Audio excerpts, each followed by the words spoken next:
All right, the purpose of this video is to take a look at the Hartzell Hydro-Selective Propeller. So it's come to my attention over the last several years, the more of these that I look at, the more of them I think are done wrong. So the first thing to notice is the asymmetry. Look at the hole in the spinner. The spinner is also a Hartzell part. It's not part of the original Navion, but anyway. So look at this hole, and you notice that the position of the hub or the blade clamp in the hole is not in the center. It's asymmetrical. And obviously, it's asymmetrical on this side as well, right? So when you walk up to one of these, assuming that the engine's not been run and the ignition's off and so forth and so on, you really should be able to cycle the blade pitch through the full range of travel. And not only that, you can hear it hit the stops. So that's the low pitch stop.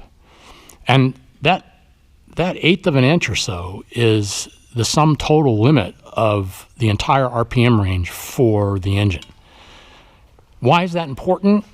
Because if you look at these things, if you look at enough of them, you'll see that many of them are rigged wrong.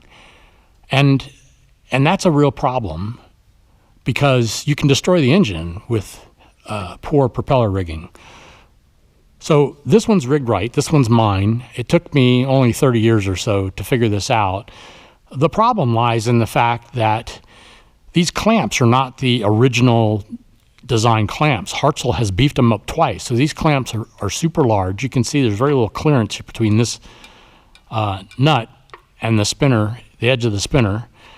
And if you try, which most mechanics would do, to put the spinner on so that the blades are centered in the holes, that would be the logical thing to do.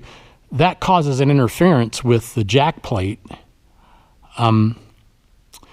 which you can see in here. Let me get a light and put on this.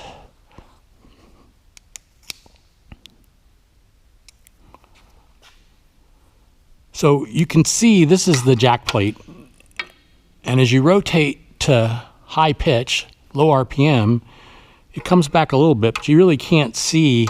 Well, what you can see is right here is a screw that had to be ground down in order to make this fit. It's important that the blades stop at the low pitch stop. Low pitch on the blades is high RPM. Now we're going to go look at one that's not right and talk about the differences.